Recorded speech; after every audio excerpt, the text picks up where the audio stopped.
June 3, 1942. The Pacific stretched in every direction like a silent, indifferent god, watching as two nations moved toward a collision that would reshape the world.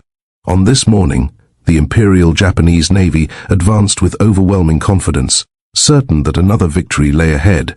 But beneath the calm surface of the sea, and deep inside the walls of a hidden basement in Pearl Harbor, a trap had already been set, one that would forever change the fate of the war. The sun rose over the deck of the carrier Akagi as Admiral Chuichi Nagumo studied the intelligence reports laid before him. His hands were steady, but his mind carried a certainty that bordered on blindness. Japan had won every battle since Pearl Harbor. Their pilots were feared, their carriers were legendary, and in Nagumo's mind, the Americans were still reeling, broken, scattered, hopeless. Commander Minoru Genda approached, his voice uneasy as he spoke. "Sir, the reconnaissance reports show unusual American activity around Midway. Submarines are detecting more movement than expected." Nagumo barely lifted his eyes. "The Americans are predictable. They will be too slow, as always." He believed it. Every officer around him wanted to believe it.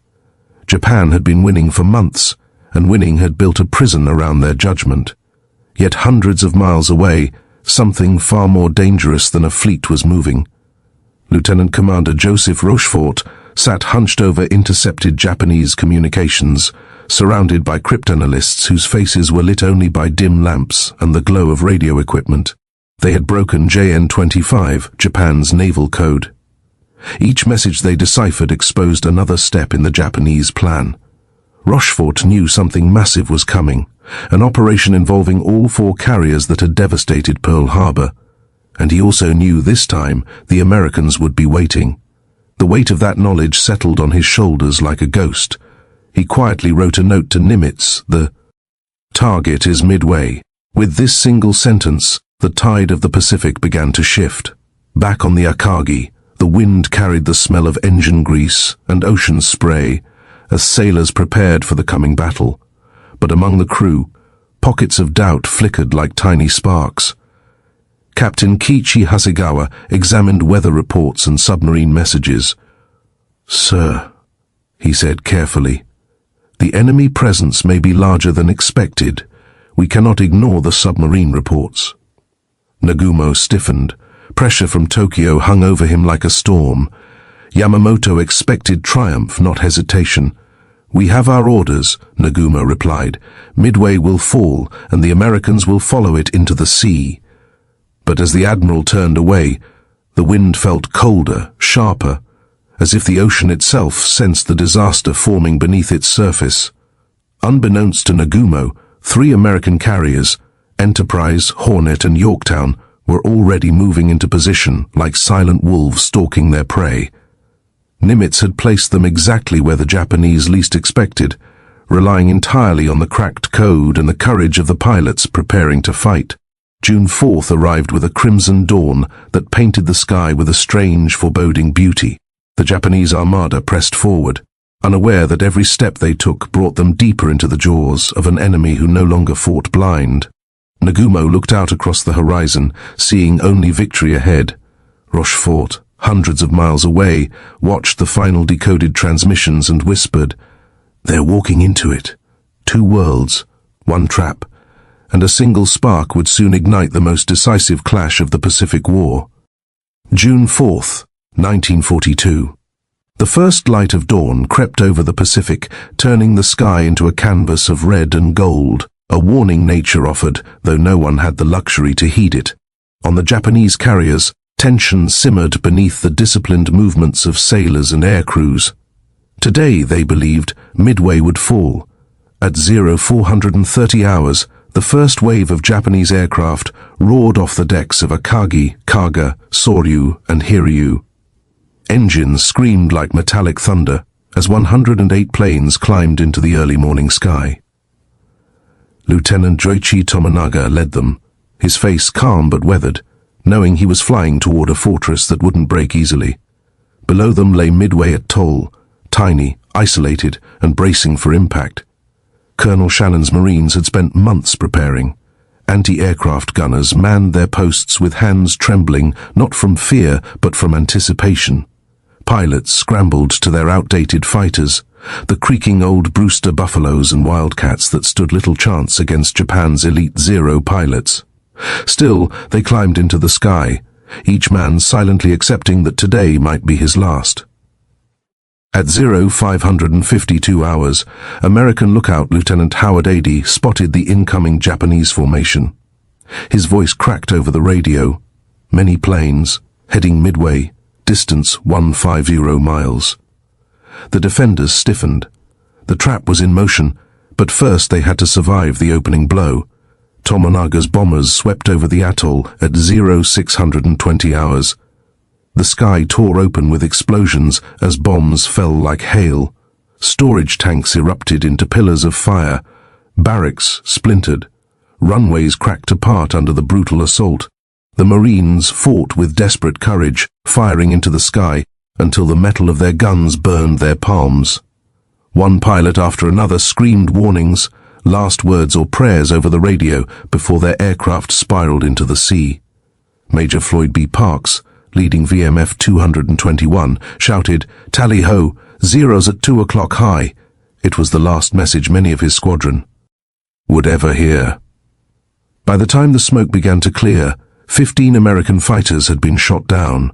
Bodies fell into the ocean like discarded scraps of hope. Yet somehow, despite the devastation, the Midway airfield survived. It was scarred, burning, trembling, but still alive. Tomonaga looked down from his bomber, assessing the damage. "A second strike is required," he radioed back to Akagi. Those 6 words would become the fulcrum on which the battle turned. Aboard Akagi, Nagumo received the message, unaware of the invisible hourglass draining above his head. Midway wasn't destroyed. If the Americans launched more planes from the island, they could still inflict serious damage. His second wave of aircraft was already armed with torpedoes and armor-piercing bombs meant for ship targets. Now he had to choose: launch immediately in case American ships were near, or rearm for a second attack on Midway. "Admiral," Commander Gender urged, "we must keep our anti-ship weapons. Enemy carriers may already be approaching." Nagumo hesitated. Doubt flickered across his face for the first time. But pride, worn like a uniform by every officer on that bridge, pushed him toward the decision that would haunt him forever. Begin rearming for a second strike. The hangar decks erupted in frantic activity. Bombs rolled across the floor, torpedoes were unbolted, fuel hoses hissed. Planes were dragged back and forth across the cramped decks. The carriers were now at their most vulnerable, engines off, decks cluttered, crews exposed. Above them, unseen behind distant clouds, American dive bombers and torpedo planes were already on their way, and every second Nagumo lost brought them closer. For a moment, the vast Pacific held its breath. The Japanese believed they still controlled the rhythm of the battle. They believed victory was inevitable. They believed fate favored them, but fate had already chosen a side, quietly, secretly, and without mercy. June 4th, 1942, 7:28 hours. The sea was calm, too calm, as if it sensed the disaster gathering above it. A single message crackled across the radio waves aboard the cruiser Tone, delivered by a scout plane that was late, tired, and nearly out of fuel. Yet its words would strike Admiral Nagumo harder than any bomb. 10 ships, apparently enemy, bearing 010 degree, distance 240 miles. 10 ships, enemy ships, American ships. The fleet that Japanese intelligence had sworn was scattered or under repair had appeared like a ghost rising from the Pacific. Commander Gender burst onto Akagi's bridge, his voice tight with urgency. "Sir, the Americans are here. We must launch with anti-ship weapons, now." But Nagumo's face tightened with a pain only indecision can carve. His returning aircraft from the first Midway strike were low on fuel, minutes from crashing into the ocean. His second wave was in the middle of rearming, their decks littered with half-changed bombs and torpedoes. He could not launch. He could not wait. He could not win without choosing one to sacrifice. "How long until the Midway strike force must be recovered?" Nagumo asked. 30 minutes at most, Admiral. They are critically low." Silence fell over the bridge, a silence heavy enough to crush a man. Nagumo made his decision: recover the returning aircraft, then rearm for anti-ship attack. It was logical, it was reasonable, it was fatal. As crews scrambled to clear decks, Tomonaga's returning bombers limped back home, riddled with bullet holes, leaking fuel, and trailing smoke. One by one, pilots who had barely survived Midway now circled the carriers, praying for a safe landing on decks that weren't yet ready. Below them, chaos filled the hangars. Torpedoes rolled across the floor as men strained to move them. Armor-piercing bombs, half removed, lay beside land attack bombs, half mounted. The ships were neither prepared to defend themselves nor ready to strike. They were caught, exposed, and helpless. Meanwhile, far beyond the reach of Japanese lookouts, American dive bombers struggled through the sky in a desperate search for Nagumo's carriers. Lieutenant Commander Wade McCluskey checked his fuel gauge for the 10th time. It flirted dangerously with empty. He scanned the empty blue horizon, searching for anything: wreckage, smoke, a wake, nothing. His men followed him in tight formation, their faces pale beneath their oxygen masks. They all knew what it meant to run out of fuel over open ocean. Death came slow, lonely, and cold, but McCluskey refused to turn back. Something told him the Japanese were near. Something told him the gamble was worth it. Then he saw it, a thin white line slicing through the blue water, a destroyer, Arashi, racing at full speed. McCluskey's eyes widened. "She's returning to her fleet," he muttered. "Follow her." With that single intuitive leap, destiny shifted. Back aboard Akagi, Captain Hasegawa watched the deck team sweating under the pressure of time. Every minute that passed felt like a heartbeat closer to death. Officers whispered concerns. Crewmen exchanged uneasy glances. Even hardened veterans felt a coldness settling into their stomachs. Nagumo stared at his charts, unaware that American aircraft were already closing in. Each tick of the clock narrowed the distance between survival and annihilation. At 9:55 hours, lookouts screamed from Akagi's mast. "Aircraft! Approaching from the northeast!" But the carriers were not ready. The fighters were out of position. The decks were cluttered with fuel hoses, bombs, and torpedoes. The defenses were thin. Nagumo looked up just as dark specks began to form overhead. Too many, too high, too fast. A window of fate had opened, and the Americans were flying straight through it. June 4th, 1942, mid-morning. The Pacific glittered beneath the sun, beautiful and merciless, an indifferent witness to the courage, terror, and sacrifice about to unfold. Far above the waves, 3 American torpedo squadrons pushed toward the Japanese fleet in aircraft, so slow and outdated that their pilots already knew the truth. They were flying into death. Lieutenant Commander John Waldron of Torpedo Squadron 8 led the charge. His TBD Devastators rattled and groaned as they skimmed just above the water, engines straining to keep pace. Waldron's orders were simple: find the enemy, attack the enemy, stop at nothing. Before takeoff, he had told his men, "If we don't make it back, remember, this is for our families, for our country, and for everyone counting on us." Behind him, Ensign George Gay tightened his harness. His hands trembled, not from fear, but from the weight of what he believed was coming. Around him, the Pacific felt too vast, too empty for the fragile machines slicing across it. As the first dark shapes of Nagumo's carriers appeared on the horizon, Waldron keyed his microphone. "Squadron 8. We have them. Follow me." The Devastators descended lower, flying straight at the enemy. There would be no surprise, no clever maneuver, no escape. The Japanese combat air patrol swept down from the clouds in a storm of silver and fury. Zeros dove with predatory precision, their cannons blinking fire. The air exploded with shrapnel. American planes burst into flames, wings tearing apart as they spiraled into the sea.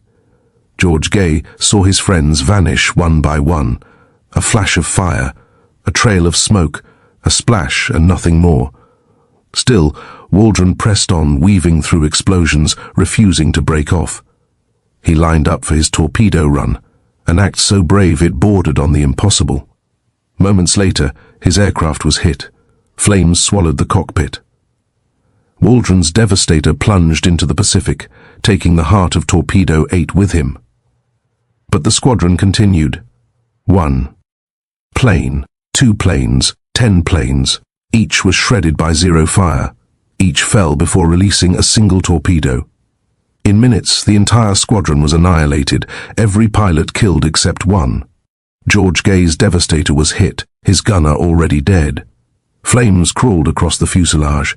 He ditched into the ocean and clung to a seat cushion, watching through a small gap in his raft as the battle raged around him. He was now the lone surviving witness to one of the most heroic sacrifices of the war. But Torpedo 8 was only the beginning. Torpedo Squadron 6 from Enterprise and Torpedo Squadron 3 from Yorktown soon arrived, each unaware of the massacre that had taken place minutes earlier. They too flew low and slow. They too pushed forward through a wall of zeros. One by one, their aircraft fell, smashed out of the sky like moths, drifting too close to fire. Not a single torpedo struck a Japanese ship. Yet something extraordinary was happening. The Japanese fighters were being pulled lower and lower towards sea level. Their ammunition began to dwindle. Their fuel began to drain. And crucially, their altitude, their greatest advantage, was now gone. Above the chaos, unseen by the Japanese, American dive bombers flew higher, still searching for the enemy carriers. The torpedo squadrons had drawn the storm away from the skies. They had flown into the teeth of death, and in doing so, they opened the path to salvation. On the Akagi, Japanese pilots radioed gleeful reports of complete victory. Their voices were bright, confident, certain of dominance. But their triumph was an illusion, because far above the clouds and descending with vengeance were the men who would decide the battle. The torpedo squadrons had paid the price. Now the dive bombers would strike the blow. June 4th, 1942, 10:22 hours. The sky above the Pacific was bright and deceptively peaceful. Far below, 4 Japanese carriers sliced through the water, their decks crowded with aircraft being refueled, rearmed, and repositioned, for what they believed would be the final, crushing blow against the American fleet. For a brief, fragile moment, the Imperial Navy still thought the day belonged to them. Then the clouds above them opened. Lieutenant Commander Wade McCluskey tipped his SBD Dauntless into a steep dive, the nose dropping toward the carrier Kaga as if the ocean itself had suddenly tilted. The roar of the wind swallowed every sound. The world narrowed to a single point in his bomb sight, a rectangle of wood and steel crowded with planes, fuel hoses, and men who had no idea death was falling toward them. "This is it, boys. Target the carriers. Make it count," he had said over the radio. Now there was no time for speeches, only action. Anti-aircraft guns barked to life on the Japanese ships. Black puffs of flak burst around the diving aircraft, fragments of hot metal tearing through the air. McCluskey felt his Dauntless shudder as he pushed deeper into the dive, the G-forces tightening around his chest.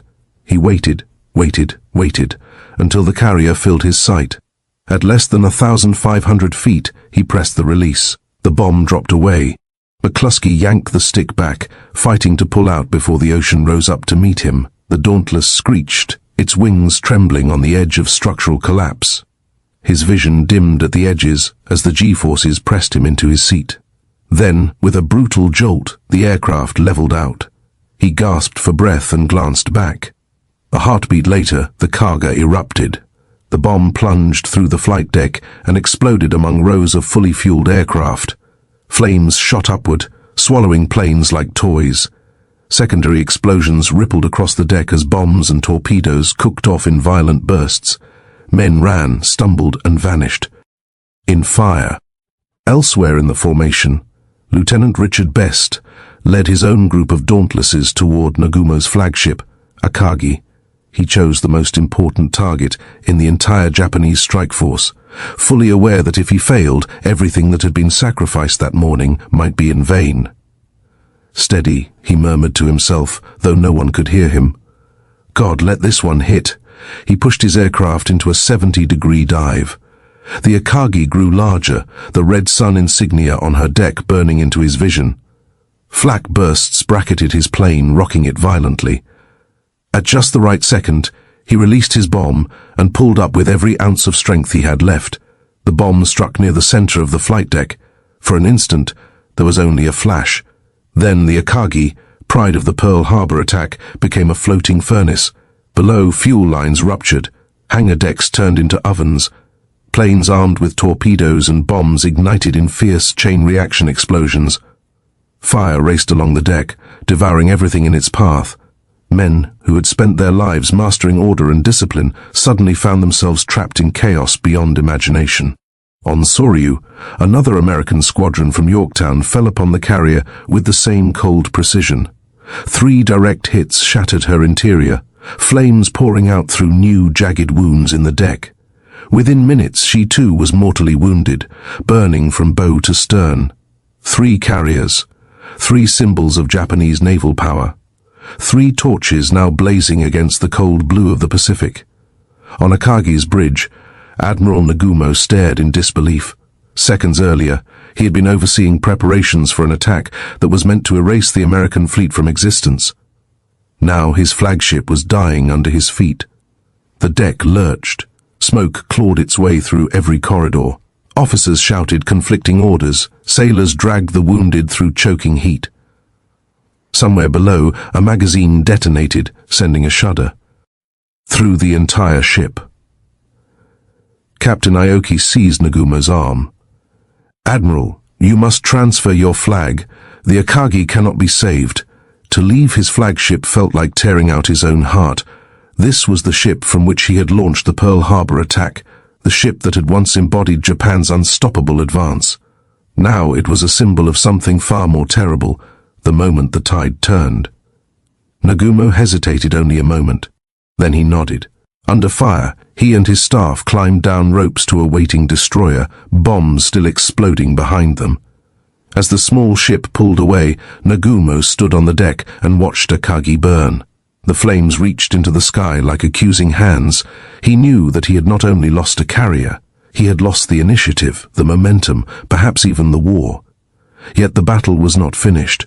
Far to the north, one carrier still remained capable of striking back. Hiryu, Rear Admiral Tamon Yamaguchi, commanding from Hiryu, saw the rising smoke columns of his sister ships and understood at once the scale of the disaster. Akagi, Kaga, and Soryu were doomed. The might of Japan's first carrier striking force had been shattered in minutes. But Yamaguchi was not a man who surrendered to despair. "We still have one sword," he told his officers. "We will use it." He ordered an immediate counterstrike. 18 dive bombers and 6,000 fighters were prepared for launch with ruthless speed.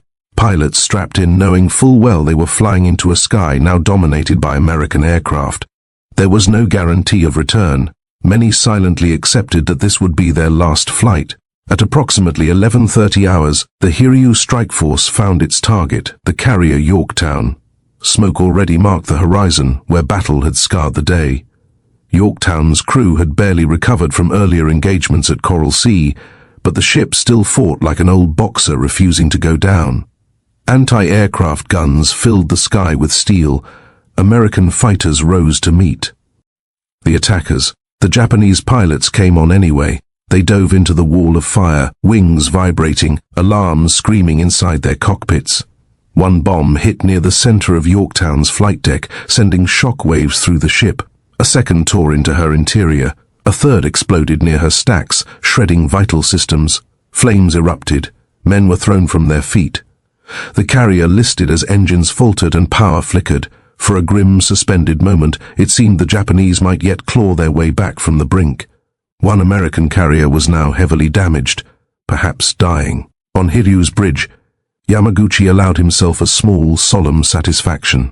"At least," he said quietly, "we have struck them in return." But even as he spoke, American search planes had already reported Hiryu's position. Another group of dauntless dive bombers lifted off from Enterprise and Hornet, turning their noses toward the last surviving Japanese carrier. The first act of the battle had ended in fire. The final act was already on its way. June 4th, 1942, afternoon. The smoke of 3 burning carriers curled upward into the sky like dark funeral banners. From the bridge of Hiryu, Rear Admiral Tamon Yamaguchi watched those black pillars drifting across the horizon. each one marking the death of a sister ship, each one a wound carved into the soul of the Imperial Japanese Navy. Around him, the crew moved with grim determination. They knew what the smoke meant. They knew what had happened. But none of them faltered.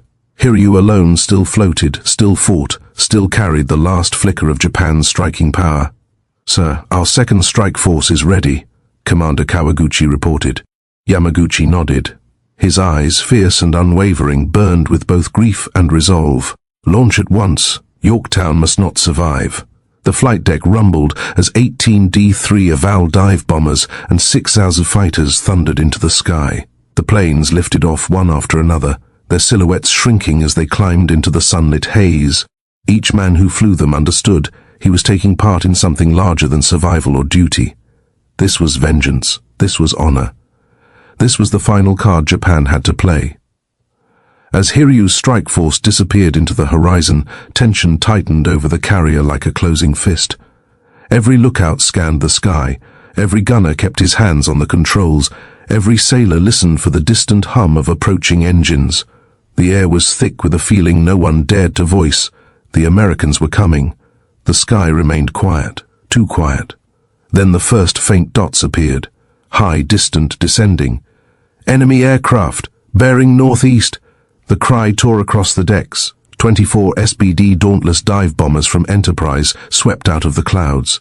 They had found the last Japanese carrier. Lieutenant Commander Earl Gallagher led them, his voice steady as he addressed his pilots. "Target the carrier. This is the last one. Make every second count." Hiryu's anti-aircraft guns erupted in a desperate, thunderous roar. The ship shuddered under the recoil as gunners fired wildly into the sky, streaking it with black bursts of flak. But they were outnumbered, outmatched, and unprepared for a high-altitude attack. Zeros scrambled to intercept, but only a handful remained airborne after the brutal morning. They climbed valiantly, engines straining, but the dauntless dive bombers dove too fast, too steep, too precisely. Yamaguchi watched from the bridge, standing tall, even as the sky darkened with descending shadows. Then the bombs began to fall. The first tore through the forward elevator, igniting stacked aircraft and spilling flaming debris across the hangar deck. The second crashed near the center of the flight deck, setting off a chain of explosions as armed planes erupted like fireworks. The third bomb hit near the island structure, wiping out communication lines and crippling command functions. The fourth, dropped by Gallagher himself, struck just forward of the bridge, close enough for Yamaguchi to feel the shockwave shake the steel beneath his feet. Fire engulfed the carrier. The deck twisted. Flames roared through corridors. Men ran, stumbled, screamed orders that were drowned out by the inferno. Aviation fuel gushed from ruptured tanks, turning the hangar into a furnace. Still, Yamaguchi did not move. Hiryu was dying, and he knew it. But he also knew that somewhere far above, his pilots were striking Yorktown again, delivering one last blow even as their own ship burned. And they succeeded. 2 torpedoes smashed into Yorktown's hull, sending the American carrier listing once more. It was a final act of defiance, a dying warrior's last swing of the sword. As sunset approached, Hiryu's fires raged uncontrollably. The ship tilted, its once proud deck now a jagged silhouette against the red sky. Captain Tomeo Kaku approached Yamaguchi, soot covering his uniform. "Admiral, we must abandon ship." Yamaguchi looked around the bridge, his face illuminated by flames reflecting off the sea. "No," he said quietly. "I will remain with the Hiryu. This ship has served the Emperor with honor. I will share her fate." Kaku bowed deeply. "Then I will stay with you." The 2 men, bound by Bushido and loyalty, prepared themselves. They shared a small bottle of sake as the crew evacuated around them. The ship's metal groaned, twisted and heaved as if crying out in pain. "Tell our families," Yamaguchi said calmly, "that we fought to the end, and that we did not shame the Emperor." As the last boats pulled away, sailors wept openly. They could not save their commanders. They could not save their ship. They could only bear witness. Darkness fell. Hiryu burned like a beacon in the night, one final reminder of the power Japan once wielded. By dawn, the flames had consumed her, At 5:10 on June 5th, she rolled onto her side and slipped beneath the waves, taking Admiral Yamaguchi, Captain Kaku, and dozens of loyal crewmen into the depths. The last sword of the Imperial Navy was gone. The sea closed over her quietly, as if absorbing the final whisper of a once invincible empire. June 5th, 1942. Dawn rose grey and heavy over the Pacific, as if even the sky mourned what had happened. The waters were littered with burning oil, shattered steel, drifting bodies, and the silent ghosts of 4 mighty Japanese carriers. Where once the Imperial Navy had ruled with unbroken confidence, now only wreckage remained. A graveyard stretched across miles of ocean. Aboard the Japanese flagship Yamato, Admiral Isoroku Yamamoto stood motionless, the battle report trembling slightly in his hand. The man who had orchestrated Pearl Harbor, who had warned Japan that they had 6 months to run wild, now faced the darkest hour of his career. "Admiral," Rear Admiral Gaki said quietly, "we must consider withdrawing. Without carriers, we cannot continue the operation." Yamamoto's jaw tightened, his eyes fixed on the horizon. He had staked everything, his reputation, his strategy, perhaps even the fate of his nation, on this operation. He had believed that Midway would be the trap that destroyed the American carriers. Instead, it was his own fleet that had been caught and torn apart. At 2:15 hours, after a long, crushing silence, he gave the order he had never imagined himself giving. "Withdraw the fleet. Cancel the invasion." His voice was steady, but inside him something broke. The war had changed. Miles away, aboard the American carriers Enterprise and Hornet, the mood was vastly different, but not joyful. The cost of victory had been written in blood. Pilots limped back to their ships in aircraft riddled with holes. Some never returned at all. Many who landed stumbled out, trembling, dehydrated, their faces streaked with grime, sweat, and tears they refused to acknowledge. Lieutenant Commander Wade McCluskey, whose decision to follow the destroyer, Arashi, had turned the tide of battle, was pulled from his plane, bleeding from shrapnel wounds. "We got them all, didn't we?" he whispered to the intelligence officer. "4 carriers sunk," came the reply. "Akagi, Kaga, Soryu, Hiryu, and a cruiser." McCluskey exhaled, the weight of the moment breaking over him. He had lost friends that day. Entire squadrons had vanished into the sea. The victory felt enormous, but also devastating. Meanwhile, at Pearl Harbor, codebreaker Joseph Rochefort sat quietly at his desk, exhausted beyond words. His team had given the Americans the gift of foresight, the power to know their enemies' plans even before they unfolded. Yet outside his small circle, few would ever know what he had done. The weight of unrecognized heroism hung heavily on him, but when he heard the news, 4 Japanese carriers gone, he allowed himself a thin, weary smile. "We bought them time," he murmured, "and they used it well." Across the ocean, the shock waves of the defeat rippled through every level of the Japanese military. Admiral Nagumo, once celebrated as the victor of Pearl Harbor, was stripped of major commands, the shame of Midway haunting him until the end of his life. The brilliant, daring pilots who had carried Japan through months of triumph were gone, lost in the burning wrecks that now lay beneath the Pacific. Japan could replace ships, but it could never replace experience. The loss of more than 200 elite carrier pilots carved a wound that would never heal. Midway had not merely shifted momentum, it had rewritten the future. In Tokyo, military censors tried desperately to bury the truth.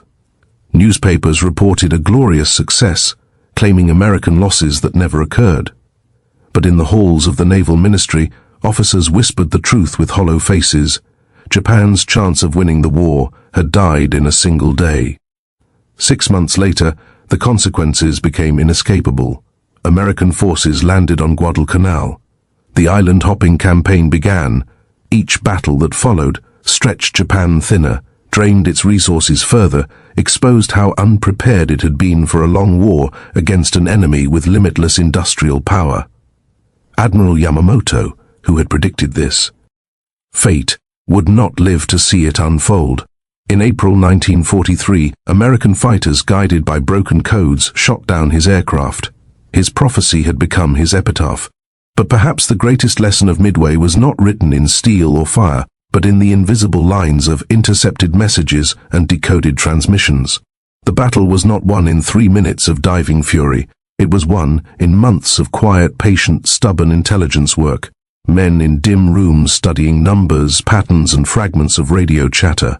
It was won by preparation, by courage, by sacrifices of squadrons who flew into impossible odds.